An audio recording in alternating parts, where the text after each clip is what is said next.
Dear student, volume 1 का exercise 17-18 का PDF का वर्ड टेलीग्राम पर दिया जा रहा है। इसे अच्छी तरह प्रैक्टिस करें,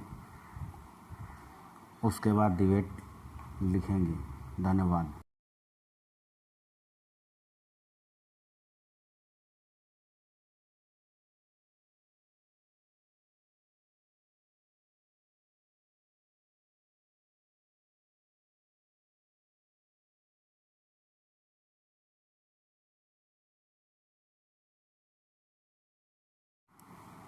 चलिए, अब आप लोग तैयार हो जाइए। Ready, start. उपाध्यक्ष महोदय, मैं समझता हूँ कि अब तक इस वैदेशिक नीति पर न केवल इस ओर के सदस्यों ने ही बल्कि दूसरी ओर के सदस्यों ने भी प्रधानमंत्री जी को धन्यवाद दिया है। इसलिए मैं अपनी तरफ से धन्यवाद देकर उनका बोझ बढ़ाना नहीं चाहता। इसमें कोई संदेह नहीं कि इस सदन के सभी सदस्य, चाहे वे किसी भी पार्टी से संबंध रखते हों, इस बात से पूरे सहमत हैं कि हमारी विदेश नीति ने संसार में हमारा सिर ऊंचा उठा दिया है। हमने पंचशील के सिद्धांत को संसार के सामने रखा है।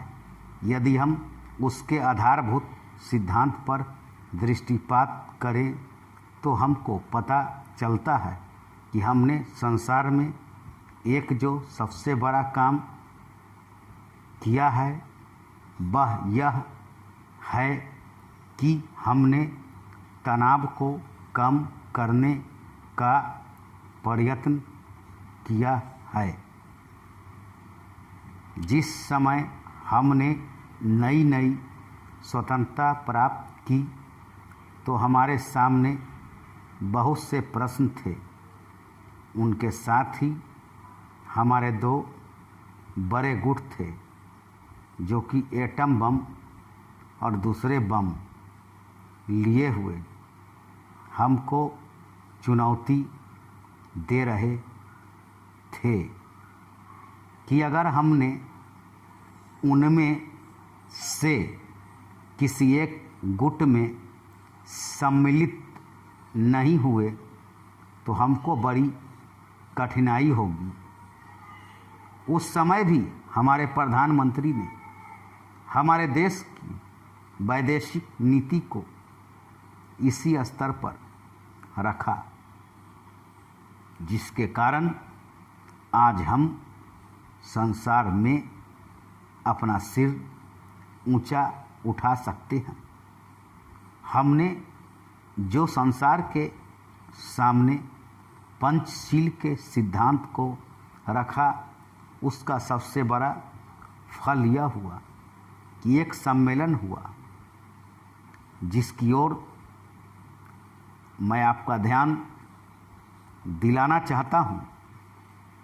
इस सम्मेलन में बड़े उत्साह के साथ संसार के 29 राष्ट्रों ने, जो कि एशिया और अफ्रीका से संबंध रखते थे, यह घोषणा की कि हम संसार में तनाव कम करना चाहते हैं और साथ ही हम यह चाहते हैं कि संसार में जो विभिन्न सामाजिक और आर्थिक नीतियां हैं वे साथ साथ चल सकें।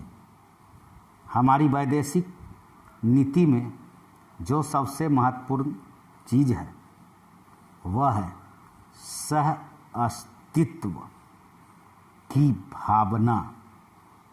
उसी भावना के फलस्वरूप हम देखते हैं कि आज कोरिया का युद्ध नहीं हुआ, जो कि एक तीसरे विश्व युद्ध के रूप में परिवर्तित हो सकता है। हमारी इस नीति के कारण हमारे अमेरिकी मित्र हमसे कुछ अप्रसन्न भी हो गए, लेकिन यदि हम ऐसा न करते तो आज संसार को तीसरा युद्ध देखना पड़ता। मैं बहुत ज़्यादा समय नहीं लूँगा, थोड़ा ही लूँगा। धन्यवाद। अब आप लोग अच्छी तरह से प्रैक्टिस कर ट्रांसक्रिप्शन करेंगे, क्योंकि इसमें मेरा मेहनत बहुत लग रहा है।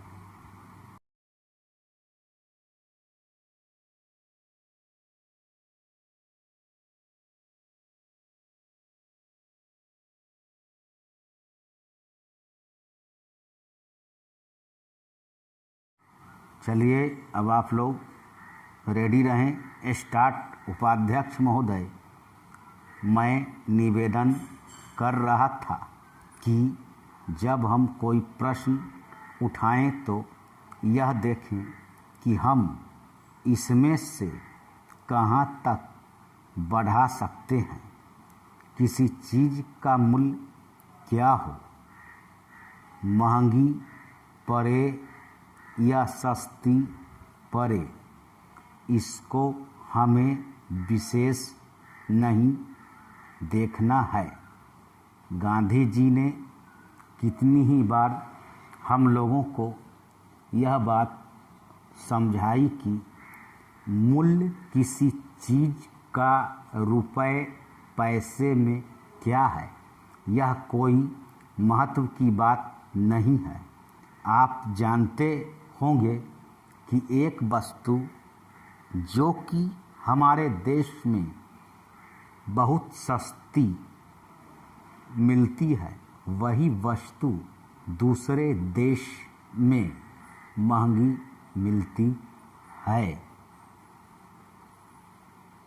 इतना निवेदन करने के बाद अब मैं श्रम विभाग की जो रिपोर्ट है उसकी एक मद की ओर तुरंत आ जाता हूँ। जैसा कि पहले मैंने कहा, मैं समझता हूँ कि हमारे इस श्रम विभाग का महत्व दिन प्रतिदिन बढ़ेगा।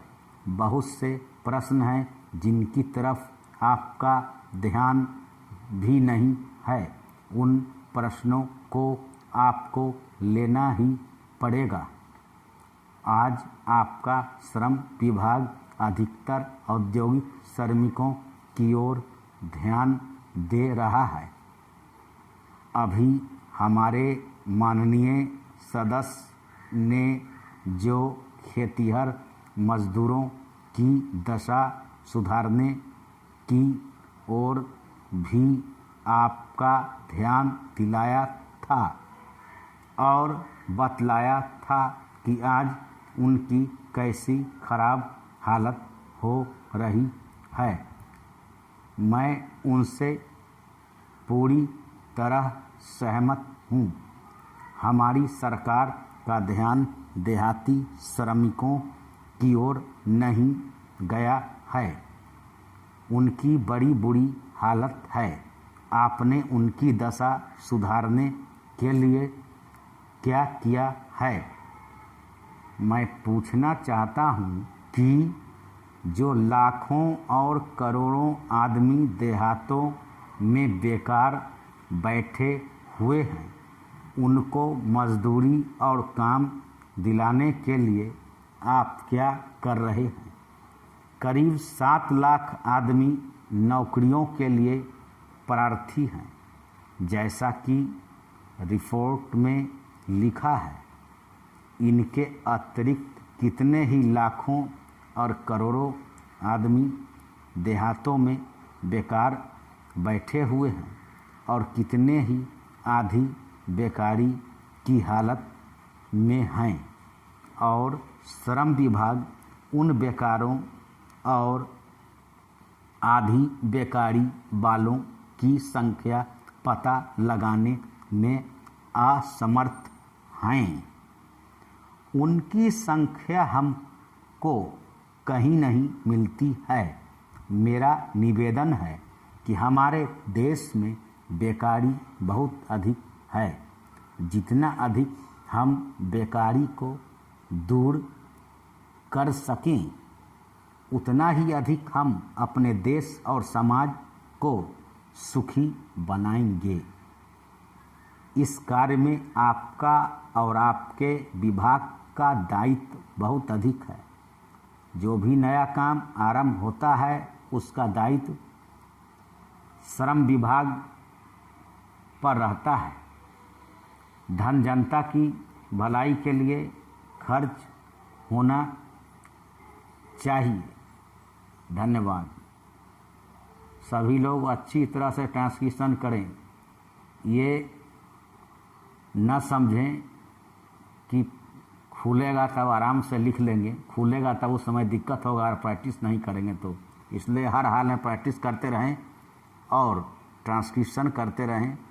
कंप्यूटर नहीं है तो हाथ से भी लिखकर, ताकि कितना वर्ड गलत हो, कितना पकड़ पाते हैं, ये आपको समझना होगा। नहीं तो आने वाले एग्ज़ाम में दिक्कत की संभावना हो सकती है। धन्यवाद।